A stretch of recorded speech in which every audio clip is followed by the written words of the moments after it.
नमस्कार, सच्ची रिपोर्ट में आप सभी का स्वागत है। मैं हूं आपके साथ निहारिका सिंह नागर। आइए नजर डालते हैं आज की महत्वपूर्ण खबरों पर।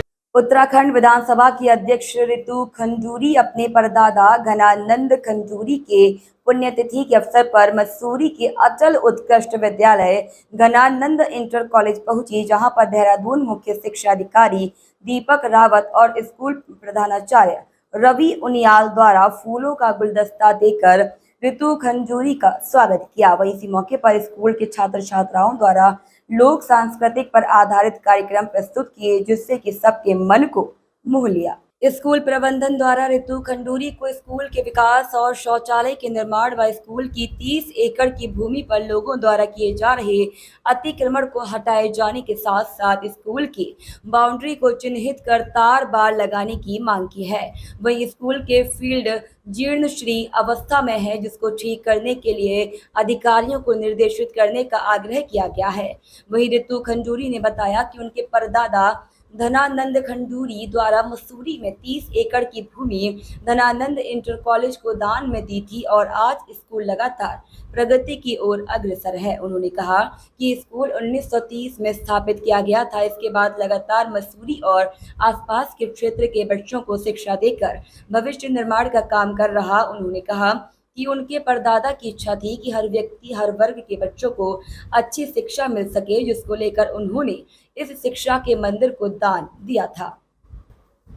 वहीं उन्होंने बताया कि स्कूल में कई मूलभूत सुविधाएं उपलब्ध कराई जानी है, जिसको लेकर उनके द्वारा अधिकारियों के साथ बैठक भी की गई है और उनको निर्देशित किया गया है कि स्कूल में मूलभूत सुविधाओं को तत्काल प्रभाव से पूरा किया जा सके। उन्होंने कहा कि उनको बेहद खुशी है कि धनानंद इंटर कॉलेज को अटल उत्कृष्ट विद्यालय बन चुका है और अब छात्र छात्राओं को बेहतर शिक्षा उपलब्ध हो सकेगी। उन्होंने आगे कहा कि आज कारगिल युद्ध का विजय दिवस है, जिसमें सैकड़ों जवानों ने अपनी जान देकर कारगिल के ऊंची पहाड़ी पर अपने देश का तिरंगा लहराया था और देश का गर्व से सर ऊंचा किया था।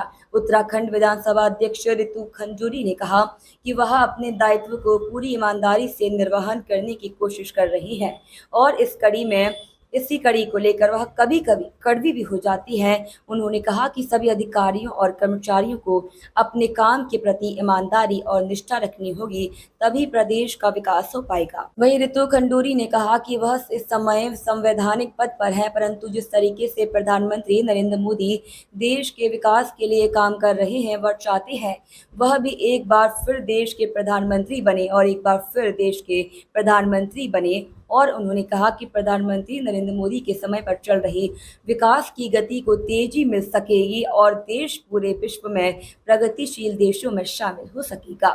ऋतु खंडूरी ने कहा कि सोशल मीडिया में जिस तरीके से हरक सिंह रावत और प्रेमचंद अग्रवाल की वीडियो वायरल की जा रही है, वह सही नहीं है और यह अच्छा चलन नहीं है। ऐसे में कई लोगों ने अपने व्यक्तिगत संबंध होते हैं, परंतु कुछ लोग उसको भी राजनीतिक मोड़ दे देते हैं, जो कि गलत है। उन्होंने कहा कि ऐसे वीडियो को प्रसारण करने से पहले उस वीडियो में शामिल लोगों की सहमति लिया जाना जरूरी है।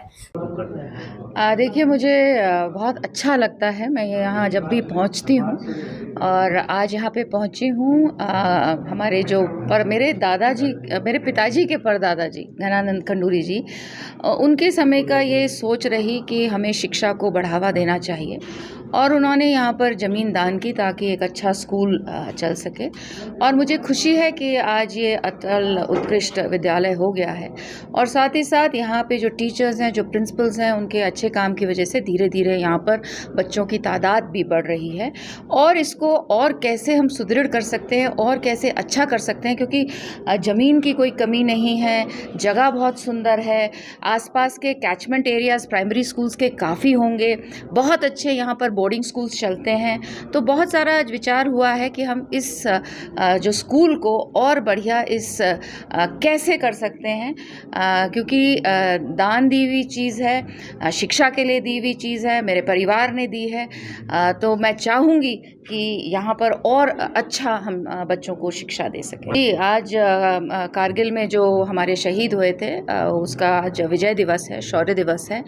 सबसे पहले मैं सभी जिन जाबाज़ों ने जान दी ताकि झंडा कारगिल के पहाड़ियों पर लहरा सके, उनको मैं नमन करती हूँ। साथ ही साथ उनके परिवारजनों को भी नमन करती हूँ, खासकर उनकी माँ को नमन करती हूँ जिन्होंने अपने कोख से ऐसे बच्चे पैदा किए जो देश के लिए जिन्होंने एक सेकंड नहीं सोचा और अपनी जान को न्यौछावर किया। उनके पूरे परिवारों को नमन करती हूँ।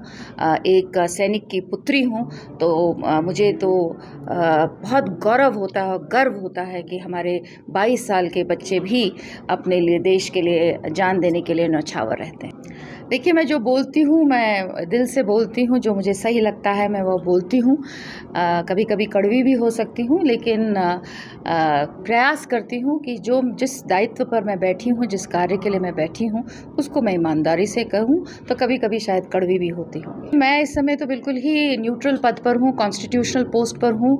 मुझे पूरा विश्वास है कि तैयारियाँ हो रही होंगी, सरकारें तैयारियाँ कर रहे होंगे और मुझे विश्वास है कि देखिए, प्राइम मिनिस्टर ने जिस तरह से काम किया है, आदरणीय प्रधानमंत्री ने जिस तरह से काम किया है, हम सब चाहेंगे कि वो दोबारा से इस देश को लीड करें और जो विकास की गति उनके समय में मिली है उसको और तेज़ी मिले, और बढ़िया भारत हो, और ज़्यादा ऊपर भारत पहुँचे।